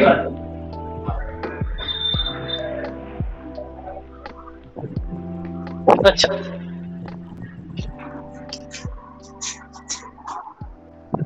चलिए ये सही जवाब है। डब्लू ने सही जवाब दिया था और वीरेंद्र भैया ने सही जवाब दिया। वीरेंद्र जी, आपको ये जवाब समझ में आया क्यों 90 पे हो रहा है? सर मैं तो इस हिसाब से दिया कि नहीं, ये समझ में नहीं आया। देखिए, कॉल ऑप्शन होता क्या है? कॉल ऑप्शन आपको अधिकार मिलता है क्या? बाई करने का। बाई करने का। अगर प्राइस चल रहा है 100 रुपए और आपको आज के आज मिल रहा है मौका एक्सरसाइज करने का, तो आप 90 रुपए पे एक्सरसाइज कीजिएगा ना, 90 रुपए पर डिलीवरी ले लीजिएगा, 10 रुपए सस्ता, तब ना फायदा होगा। अगर 110 रुपया पे भी एक्सरसाइज कीजिएगा तो आपको, अगर इसका मतलब ये है, आप ये जवाब दिए थे 110 रुपए पे, तो यानी मार्केट प्राइस अभी चल रहा है 100 रुपए, रिलायंस का प्राइस चल रहा है 2331 रुपया, और आपको अगर हम आज के आज डिलीवरी देंगे 2400 रुपए, तो आप ले लीजिएगा और आप खुश हो जाइएगा। आप तो बोलेगा हमको पागल बना दिया गया। क्या सोच के बताइए? मैं तो ये सोच के बताया 2300 का प्राइस है, तो अभी 2340 2320 ऊपर जाएगा तो हमें 10 रुपए का फायदा होगा। आपने सवाल ठीक से, सवाल आपने ध्यान से नहीं सुना। ठीक है, सवाल अभी समझ में आया सवाल क्या है, और ये जवाब 90 क्यों है? क्या है, क्यों है? मीन्स आज अगर एप्पल 100 रुपए में मिल रहा है, तो 100 रुपए का प्राइस है मार्केट में, तो हमें 90 में मिल रहा है, तो 10 रुपए का फायदा हो रहा है। क्यों मिल रहा है? क्योंकि एप्पल का अगर 90 का सी खरीदना है तो इसका मतलब ही है कि बायर के पास राइट है क्या 27 अप्रैल को, या जो कि भाई अधिकार आज ही मिल रहा है एक्सरसाइज करने का, तो 90 रुपए में खरीदने का अधिकार है आपके पास। ठीक है, अब ये बात पे हम इतना जोर क्यों डाल रहे थे, ये समझाने के लिए, इन the money, at the money और आउट ऑफ मनी समझाने के लिए। ठीक है, अब इस बात को ध्यान से सुनिएगा। जितने भी स्ट्राइक प्राइसेस हैं, जैसे मान लीजिए हमने एक एप्पल को अंडरलाइन में लिया, सेब को अंडरलाइन में लिया, अब इस पे क्या होगा कि अलग अलग स्ट्राइक प्राइसेस होगा। मान लीजिए 5-5 रुपए का डिफरेंस पे स्ट्राइक प्राइसेस है। मान लीजिए एक वर्चुअल अंडरलाइन हमने ऐसा ही खुद से बना लिया है। ऐसे स्ट्राइक प्राइसेस, अब हमको ये बताइए कि कौन कौन से ऐसे स्ट्राइक प्राइसेस है जिनमें आज की आज अगर एक्सरसाइज किया जाए तो आपको फायदा होगा। कौन कौन से स्ट्राइक प्राइसेस है? मान लीजिए कि 5-5 का डिफरेंस है, इसमें जो डिफरेंस है अवेलेबल जो स्ट्राइक प्राइसेस है, यानी कि 100 है, 95 है, 90 है, 85 है, 80 है, 75 है, 70 है, इस तरह से स्ट्राइक प्राइसेस अवेलेबल है। उसी तरह से 100, 105, 110। तो अब हमको ये बताइए कि कौन कौन सा स्ट्राइक प्राइसेस में अगर आज के आज आपको एक्सरसाइज करने का मौका मिल जाए, इसी सवाल को हम एक्सटेंड कर रहे हैं। आज के आज अगर आपको एक्सरसाइज करने का मौका मिल जाए तो कौन कौन से स्ट्राइक प्राइसेस में आपको आज के आज फायदा होगा? सवाल हम फिर से रिपीट कर रहे हैं। 70 में, 70 में। एक जवाब कैसे होगा इसका? हम आपको ये पूछ रहे हैं कौन कौन से स्ट्राइक प्राइस, ध्यान से सुनिएगा, आधी बातें ना सुनिए, पूरी बात सुनिए। कौन कौन सा स्ट्राइक, देखिए पहले मैंने ये बताया, चलिए 100 इसका करंट मार्केट प्राइस चल रहा है, चलिए यहाँ ड्रॉ करिए, इसका हम लोग ऑप्शन चेन बना लेते हैं। 100 रुपया करंट मार्केट प्राइस चल रहा है, 105 110 115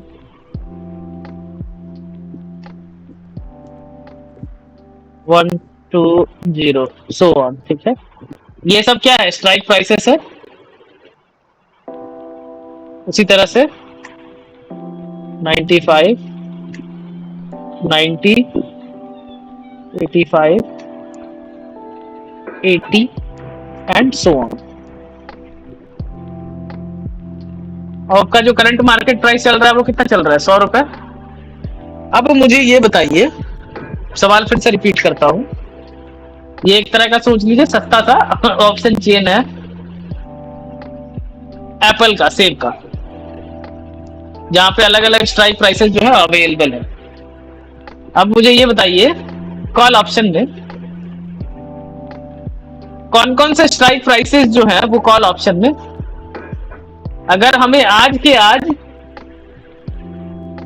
अपने ऑप्शन को, कॉल ऑप्शन को एक्सरसाइज करने का मौका मिले तो आज के आज फायदा होगा। कौन कौन से स्ट्राइक प्राइसेस? चलिए सवाल मेरे ख्याल से क्लियर है सबको, बारी बारी से जवाब दीजिए, उसके बाद हम लोग रैप अप करेंगे। मैं बोलूं? हाँ बोलो। आई थिंक 80 85 90 एंड 95 ये तीनों इन द। चलिए ठीक है, आपका जवाब जो है रिजल्ट रखिए। और किसी का जवाब, और कोई जवाब देंगे? डब्लू, वीरेंद्र जी, अंशु,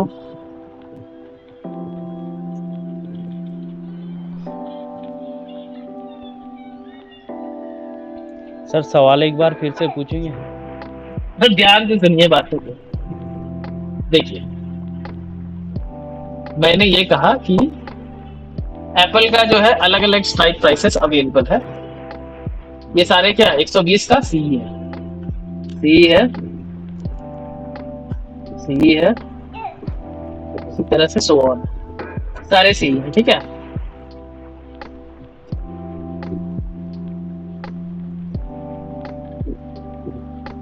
इसी तरह से आप समझ लो, सी है,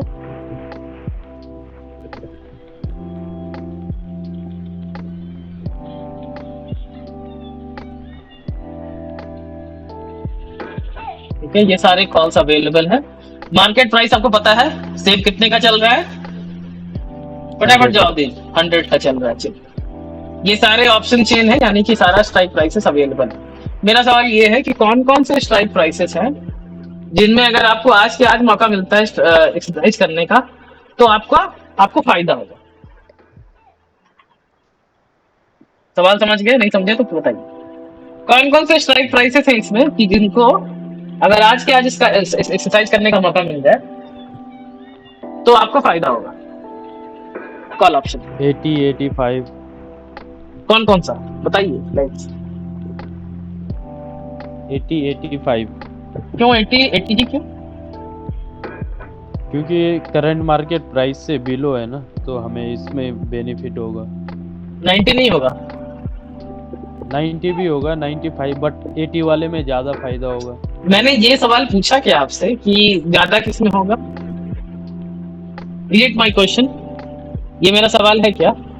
मैंने बस आपसे ये पूछा कि कौन कौन से स्ट्राइक प्राइसेस में आपको आज के आज फायदा होगा। मेरा सवाल फिर से सुन लीजिए, नहीं समझ में आ रहा है तो ये समझना जरूरी है। इन the money, out of the money, at the money समझने के लिए।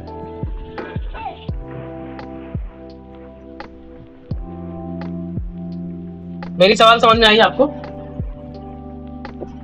कौन कौन से स्ट्राइक प्राइसेस में आपको आज के आज फायदा है? चलिए आप ठीक राह पे चल रहे थे, थोड़ा सा गड़बड़ा रहे थे, चलिए अपना करेक्ट कीजिए पटाख से। कौन कौन से स्ट्राइक प्राइस है जिनमें आज के आज फायदा है?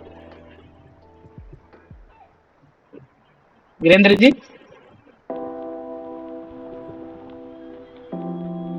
डिस्कनेक्ट हो गए क्या? हेलो हाँ वीरेंद्र जी बोलिए जवाब। जी। 95 से नीचे जो भी है इन सभी में 95 95 है क्या? 95 95 है क्या इंक्लूडेड? 95 है ना इसके नीचे, नहीं 100 मतलब के नीचे। हाँ 100 के नीचे। चलिए अभी सही जवाब है, यही तो सवाल का हम इंतजार कर रहे थे, मतलब यही जवाब का तो हम इंतजार कर रहे थे। चलिए और किन्हीं का इससे अलग जवाब है?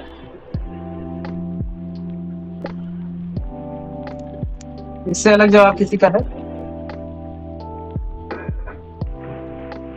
किन्हीं का जवाब नहीं है मेरे ख्याल से इससे अलग। चलिए यही सही जवाब है, यानी कि आज के आज अगर एक्सरसाइज किया जाए तो 100 के नीचे जितने भी स्ट्राइक प्राइसेस हैं यानी 95, 90, 85, 80 ये सारे हमारे लिए बेनिफिशियल होंगे, क्योंकि कॉल का मतलब क्या होता है? Right to buy. अगर आज के आज मुझे 95 पे डिलीवरी मिल जाएगा, 100 का माल है, 100 रुपए किलो सेब है, मुझे 95 पे मिल रहा है तब भी फायदा है, 90 पे मिल जाए तो भी फायदा है, 85 पे मिले तब भी, 80 पे मिले तो भी फायदा है। अब कौन कौन सा जो है आज के आज एक्सरसाइज करने से नुकसान है, या कौन कौन से में हम एक डिसएडवांटेजियस पोजीशन पे खड़े हैं करंट प्राइस के कंपैरिजन? चलिए इसका जवाब दे दीजिए, फटाक से जवाब दीजिए, फटाक से, ताकि हम लोग जल्दी आगे जो भी प्राइस 100 के ऊपर है। बहुत सही, बहुत अच्छा, यही तो चाहिए हमसे, तेजी आपसे दे देंगे। यही तेजी तो एक्सपेक्टेशन है। 100 के ऊपर जितने भी स्ट्राइक प्राइसेस हैं जिनमें हम लोग एक डिसएडवांटेजियस पोजीशन में खड़े हैं, ठीक है, करंट प्राइस से कंपैरिजन। तो अब हम आपको बताते हैं कि जितने भी, देखिए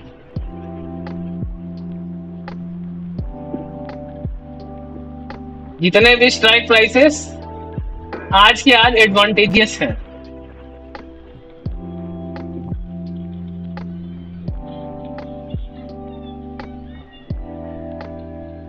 जितने भी प्राइसेस हैं ये सब, ये सारे कहे जाते हैं क्या?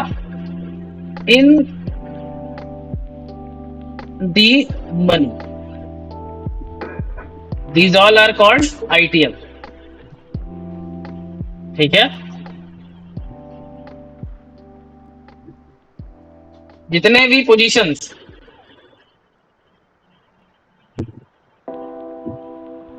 जो आज के आज जो है डिसएडवांटेजियस है हमारे लिए, जिनमें अगर आज के आज स्क्वायर ऑफ कर दिया है तो नुकसान होगा,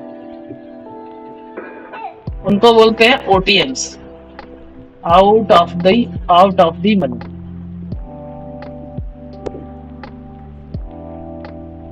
उनको बोलते हैं क्या? OTM।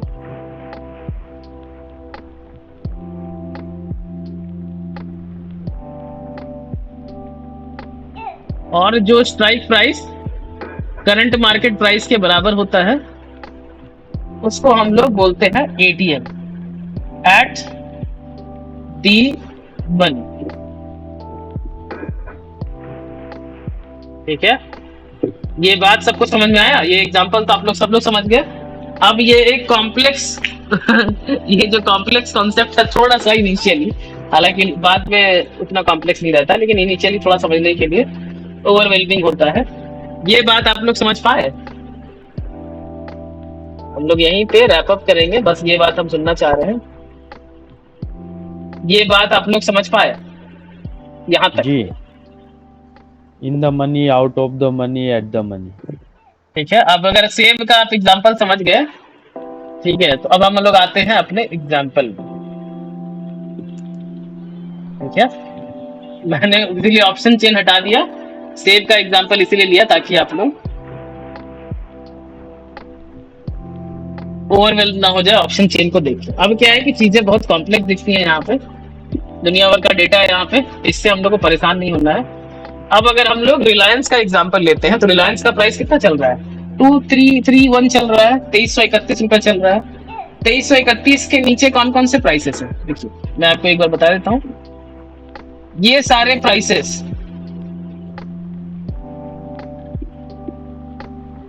ठीक है, ये सारे क्या है?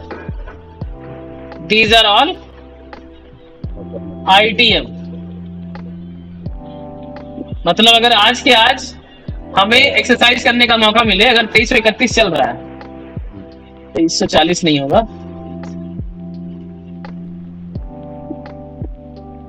ठीक है। These are all ITM। Reliance का प्राइस चल रहा है 2331 रुपए। अगर आपको आज के आज 2320 रुपए का एक्सरसाइज करने का मौका मिले तो क्या गड़बड़ है? सीधा का सीधा 11 रुपए का फायदा है, 2320 में मिल रहा है। यहाँ पे आपको 31 रुपए का फायदा है, यहाँ पे और ज्यादा फायदा है, 51 रुपए का फायदा है, यहाँ पे और ज्यादा फायदा है, ठीक है। तो these all strike prices will be called क्या? In the money calls, ITM। ITM CE, ITM calls. अब क्या होता है कि देखिए,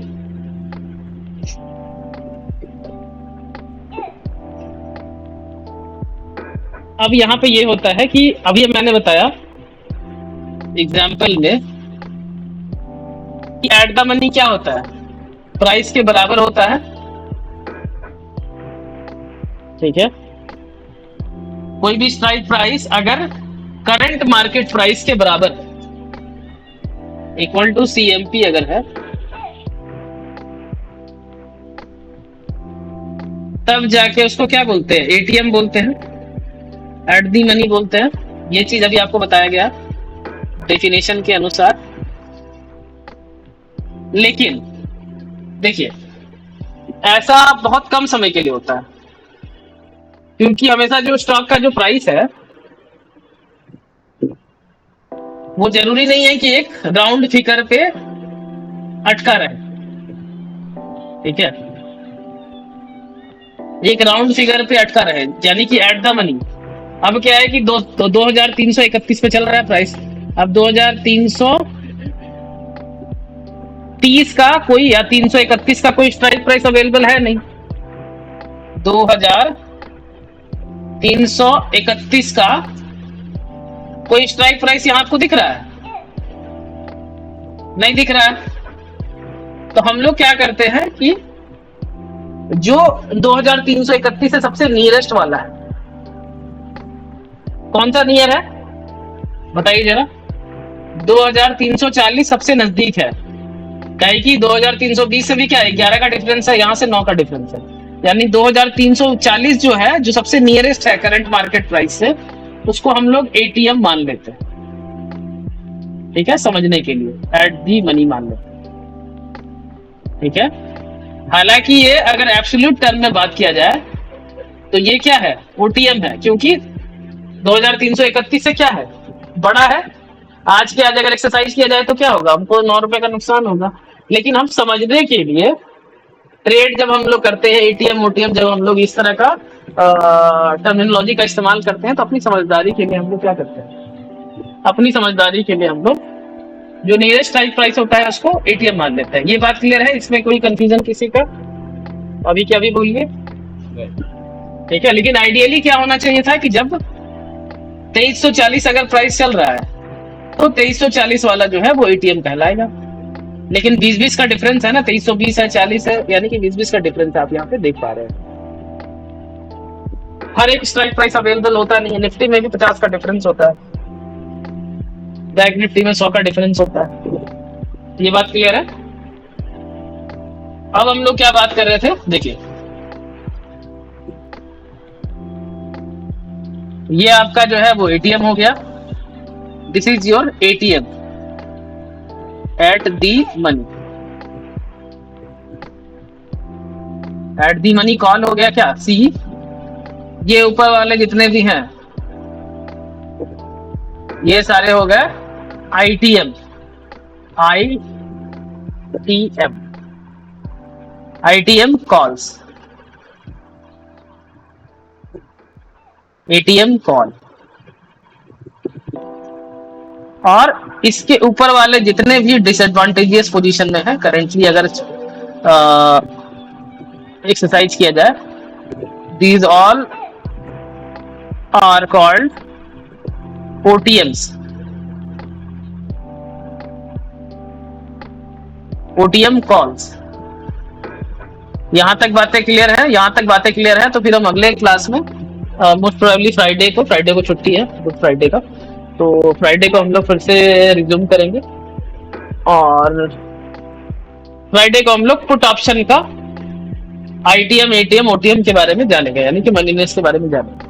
अभी तक बातें क्लियर है? आज का क्लास प्रोडक्टिव रहा मेरे ख्याल से, चीजें आपको नई सीखने की मिली। ठीक है, तो मनी इन्वेस्ट को पहले से आप पढ़ के आइए। ठीक है, मेरी क्लास में बस ये है कि आप चीजें पढ़ के आइए। हम नहीं चाहते, जैसे कि आज का क्लास में क्या था कि मैं लगातार बोल ही रहा था, मैं भी 1.5 घंटे से मैं ही बोल रहा हूँ। तो मुझे इंटरैक्टिव क्लास ज्यादा अच्छा लगता है कि आप पढ़ के आइए, सवाल कीजिए मुझसे, ना कि थ्योरी सुनिए बैठ के।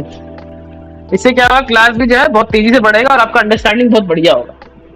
ठीक है, अगर आप इसको कहीं पहले से पढ़े होते तो आपको और जल्दी जल्दी समझ में आता। मैं भी बहुत आप में से कुछ लोग पढ़ के आए हैं। ठीक है, तो ये हो गया कॉल ऑप्शन का money invest.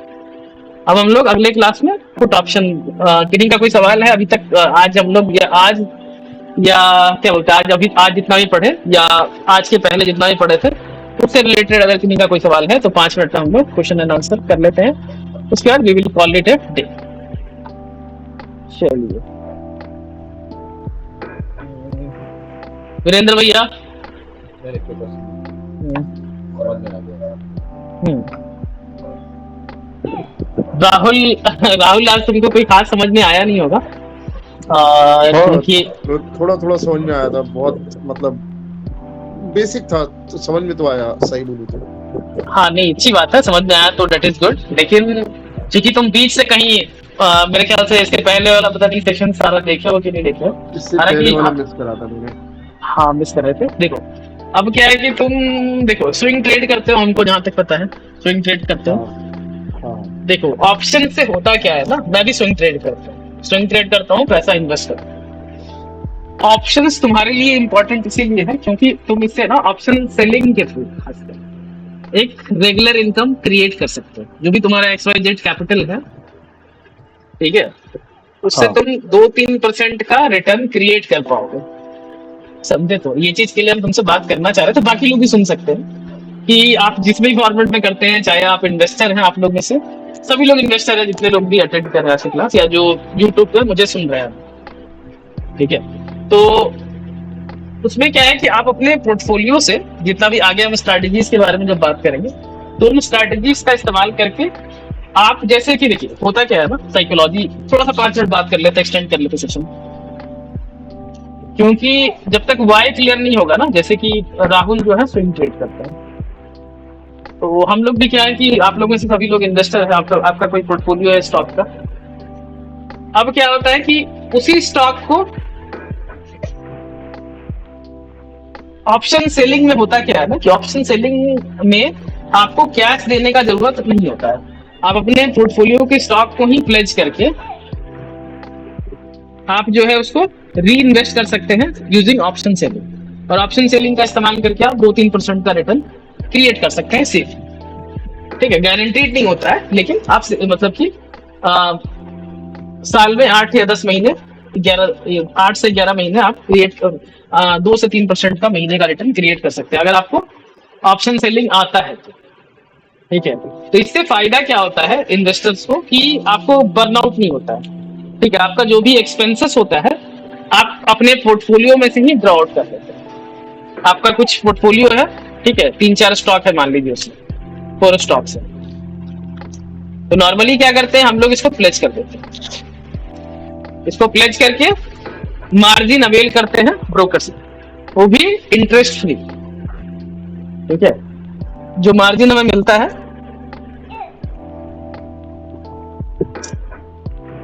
That is what, that is interest free.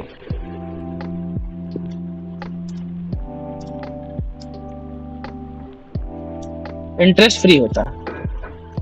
अब क्या है कि मान लीजिए कि आपको जो है कैपिटल का जरूरत नहीं है,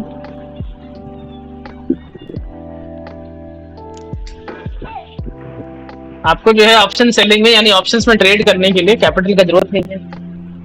आप एग्जिस्टिंग अपना पोर्टफोलियो को प्लेज करके जो भी आपका पोजीशन बना हुआ है वो पोजीशन बना हुआ है, मान लीजिए कि वो 3 महीने के लिए साइड में चला जाता है, तो साइकोलॉजिकली क्या असर होता है, एक जो स्विंग ट्रेडर होता है या इन्वेस्टर का, उनके दिमाग पे ये प्रेशर आता है कि भाई हमारा एक्सपेंसेस तो हमारा पैसा तो स्टक है, अब मान लीजिए कि स्टॉक को 6 महीने के लिए कंसोलिडेट करना है, साइडवेज रेंज में उसको रहना है, ठीक है, वो साइडवेज रेंज में चला गया।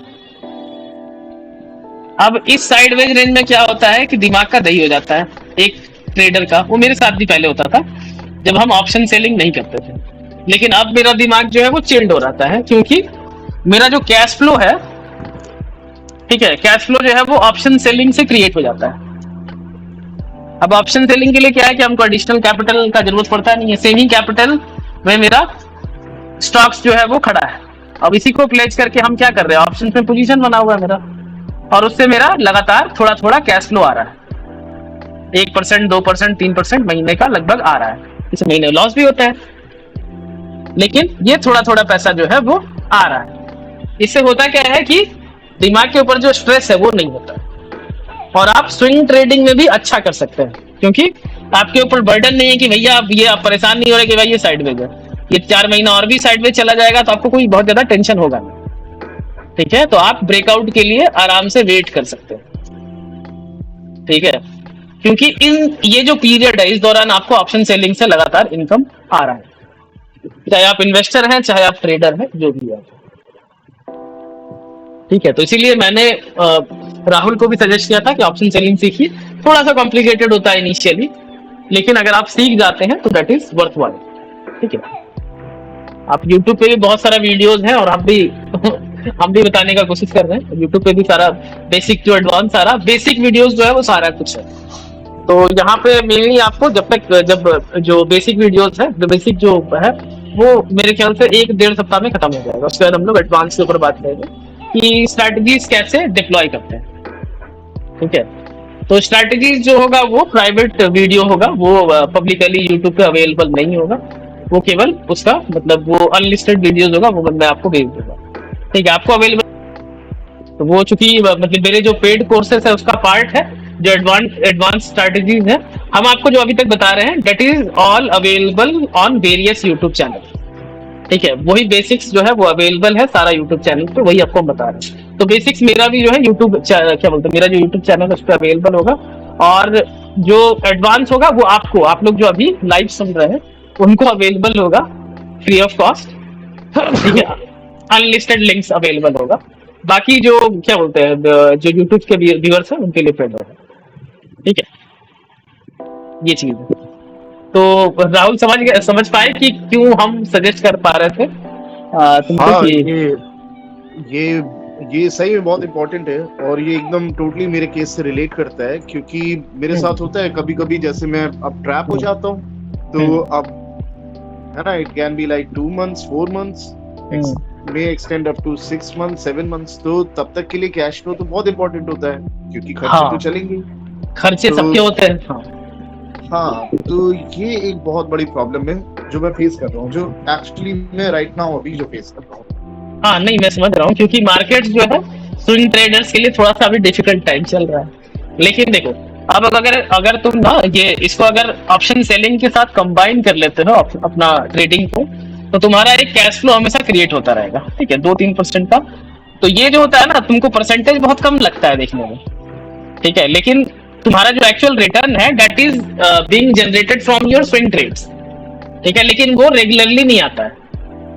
तो इसका जो पर्पस होता है, जैसे कि अगर हम एक एग्जांपल दे कि कोई अगर एफडी करके रखा है, तो एफडी का पर्पस ये नहीं है कि तुमको एकदम एस्ट्रोनॉमिकल रिटर्न देना 100% का 20% का। उसका मतलब ये होता है कि वो तुम्हारा कंटीजेंसी फंड है, ठीक है। तो उसमें अगर तुमको 4-5-6% का भी रिटर्न मिल रहा है तो दैट इज इनफ। उसी तरह से ऑप्शन सेलिंग का जो पर्पस है that is not to provide you with astronomical returns. इसका बस पर्पस ये है to provide you with cash flow, जिससे तुम्हारा दिमाग जो है वो सैनिटी मेंटेन रहे। और देखो 2-3% भी महीने का बहुत होता है, ठीक है, किसी से भी पूछ लो, क्योंकि वो साल का 36% होता है अगर 2-3% भी निकाल लेते हो। इवन कि अगर तुम म्यूचुअल फंड्स में पैसा रखते हो, if you put your money in mutual funds, they also barely try to beat index. They create somewhere between 15 to 70% of return. You can go through any mutual fund scheme, especially on large scale. ठीक है, तो ये अगर cash flow तुम्हारा create हो जाएगा तो तुम्हारा ट्रेडिंग बहुत सुधर जाएगा। तुम्हारा जो साइकोलॉजी है वो भी सुधर जाएगा, तुम पैनिक नहीं करोगे। तुम जो ये जो कंसोलिडेशन का फेज होता है, क्योंकि स्टॉक्स हमेशा साइड, देखो अभी अगर हम इंडेक्स का भी बात करें, इंडेक्स का अगर बात करें तो निफ्टी जो है वो पिछले 1-1.5 साल से लगभग एक ही जगह पे है। चलो चार्ट निकाल लेते हैं। ट्रेडिंग जो मेरे ख्याल से खुला हुआ है,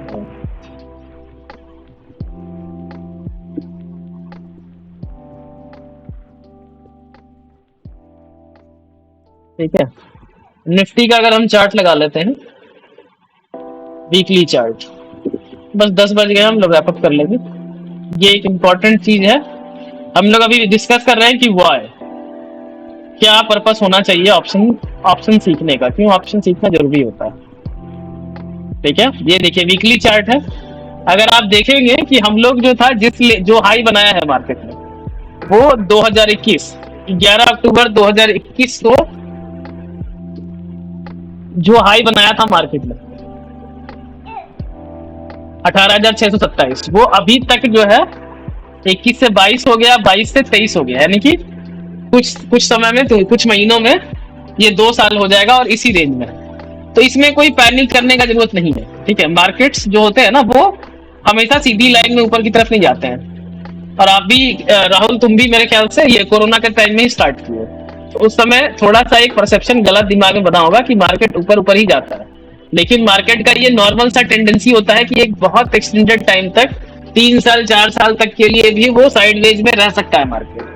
और इस समय क्या है कि टिके रहने के लिए आपको ऑप्शन सेलिंग जो है लगातार कैश फ्लो प्रोवाइड करेगा, और वो जो कैश है उसका इस्तेमाल करके आप एडिशनल पोजीशंस क्रिएट कर सकते हैं, या अपना जो भी खर्चा है, जो आपका लाइबिलिटीज है, डेली मंथली लाइबिलिटीज है, उसको आप फुलफिल कर सकते हैं। ठीक है, तो that's all from my side. हाँ, ये बहुत इम्पोर्टेंट है, क्योंकि मैंने तो अभी जो मार्केट का फेज देखा है वो बूम ही देखा है। अभी आपने अभी तुम देखना शुरू किए कि भाई साइडवेज, और ये साइडवेज जो है ना 5-5 साल तक का हो सकता है, हम बता रहे हैं। ठीक है, पुराना अगर चार्ट देखोगे ना, तुम पुराना चार्ट देखोगे, रिलायंस का जो है ना, रिलायंस 5 साल साइडवेज था। 2010 से लेकर तुम मेरे ख्याल से 2008-9 से लेकर 2015 तक का चार्ट देखोगे तो वो साइडवेज था। It did not create a single रूपी टू इट्स इन्वेस्टर। तो अब क्या होता है कि देखो, स्टॉक मार्केट का नियम क्या होता है ना कि वो एक एक्सटेंडेड टाइम तक साइडवेज रह सकता है, और रिटर्न जो तुमको है ना 1 साल में ही 5 साल का रिटर्न बना के दे देगा, फिर से वो 2-3 साल के लिए साइडवेज चल जाएगा। तो ये ऐसे ही होता है। हाँ, तो अब क्या है कि अगर इस तरह का नेचर है तो मार्केट तो आपके अनुसार चलने से रहा, आपको मार्केट के अनुसार चलना है, तो आपको अपना कैश फ्लो का जुगाड़ करना है, तो that will help you out. ठीक है, option selling will help you out in creating cash flow और टू मेंटेन सैनिटी। ठीक है, चलिए आज के लिए इतना ही। मेरे ख्याल से आज का क्लास जो है थोड़ा सा प्रोडक्टिव रहा होगा आपके लिए। चलिए ठीक है, तो प्रोडक्टिव हो। Thank you. ठीक है, चलिए bye bye bye, good night everyone, good night. Good night.